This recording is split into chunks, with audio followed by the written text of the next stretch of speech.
What's up, everybody? GilbertBlaze's here.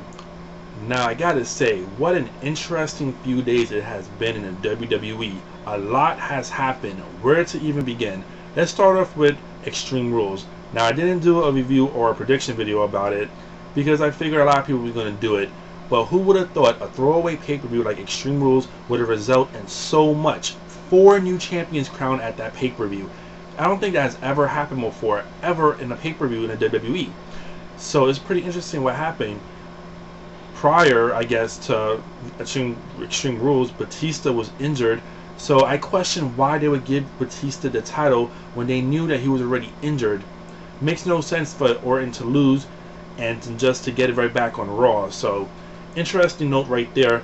I gotta say, just like an interesting tidbit again, Kofi Kingston winning the US title on Raw resulted in 5 title changes in 1 week for the WWE, and that has never happened in their history before. So that's pretty interesting right there.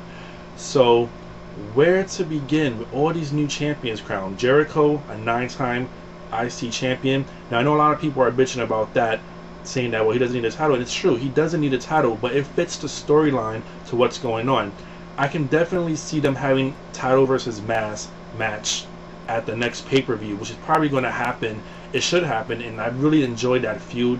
It's been extremely good, and they probably had the best match of the night of that pay-per-view.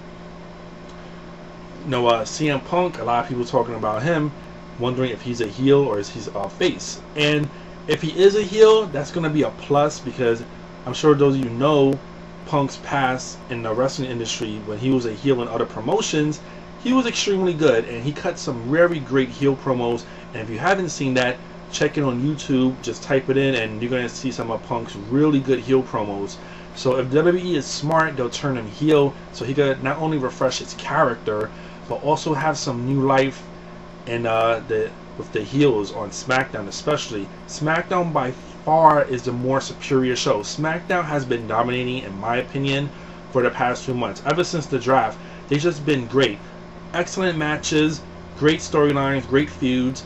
It just surpassed Raw in every way, shape, or form. Raw has just been boring and dull, and I'm just getting really tired of watching Raw. SmackDown is by far the #1 show. So now we got to talk about the recent releases. Umaga getting released. Everyone is just up in arms about this. For me, I'm just confused. I know a lot of people are confused. No one knows the real reason to why Umaga got released. We can only speculate what happened.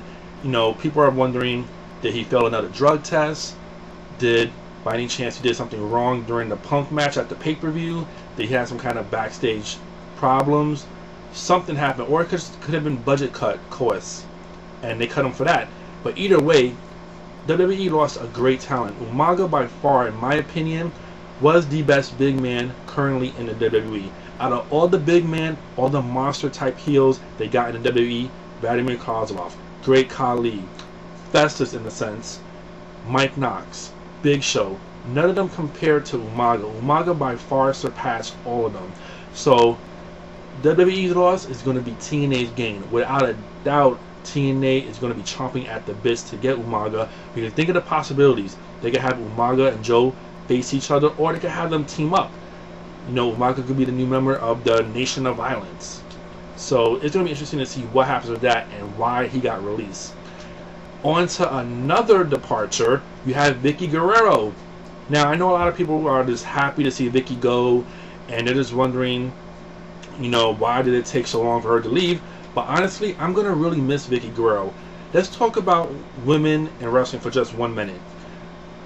In terms of women heels, no one hasn't gotten that much heel reaction that Vicki has gotten over the years, ever since the late great Sherry Martel. Vicki Guereero by far did her role so wonderfully. She played her part. The crowd, the fans, the WWE Nation hated her guts. And who would have ever thought the widow of Eddie Guerrero would get so much hatred for her? People just love to see her miserable, love to see her get humiliated. And I'm sad to see her go. I really am going to miss her. She wants to be with her kids more, and I respect that. That's a great mother right there. She wants to spend more time with her kids. More power to her. So I'm going to miss Vicki Guereero. I wish her the best of luck. She did a great job while she was working with the WWE, and I'm definitely going to miss her because in terms of women heels, she was by far one of the best female heels in the business. No female has gotten that much heel reaction than Vicki Guereero in years. So I give her a lot of credit. I'm going to definitely miss Vicki. Now, a lot of people are still wondering about Mr. Kennedy. You know, that to me, I mean, we'll just got to wait and see what happens with Kennedy because, you know, sooner or later he's going to have to talk. He's going to have to say something. He has a Twitter page, and I've been checking it out lately, and he hasn't really been saying much. He did comment about Batista, saying that Batista's a great guy in the locker room, that he doesn't have an ego, which I'm shocked and surprised to hear about that. But if he says that, then maybe it is true. You never know. But honestly, Batista being gone brings back Triple H, and as we've seen on Raw yesterday, Triple H does what he does best. He squashed Randy Orton, just completely annihilated him. So just remains to be seen if Triple H is going to be given the title again. We'll see in due time, but I hope he doesn't get the title again, but it's looking like he's going to get the title again. You know, a lot of people were wondering about Cena and Big Show. Seems like their feud is going to still continue. I know their match was not that great, but who knows what's going to happen. You know, Cena has been kind of floundering lately. We haven't really been seeing Cena doing much, which I'm surprised about. So sooner or later, he's going to probably get back into the title picture. You know, Jeff Hardy, you know, short title run, it's, you know, it's unfortunate, but I guess I'm not too sure if he really re-signed yet. So that's why probably they did that to him, because he hasn't re-signed with the WWE yet with a new contract. So who knows what's going to happen with that. I think he will re-sign, or maybe he probably want to take a little time off, but I think he's going to re-sign back with them for sure. It's just interesting right now with the WWE's going on. You know, by far they're making a lot of changes, and whether they're good changes, whether they're bad changes, there remains to be seen. But a lot of changes did happen within the past few days in the WWE, so should be fun to watch to see what happens. So please give your comments and let me know your feedback. Let me know what you're all thinking about what's been going on. You know, I think TNA by far is going to be definitely hunting for new talent. I mean, Kennedy, Umaga, Taz supposed to be coming soon.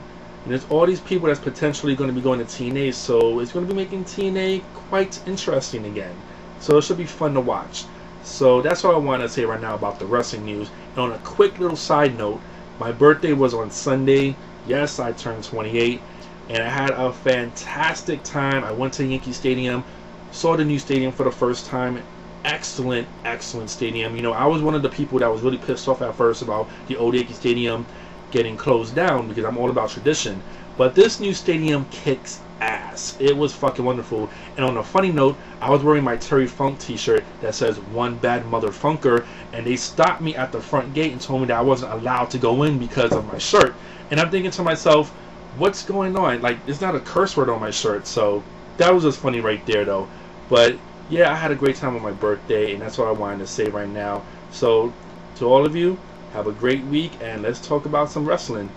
Peace.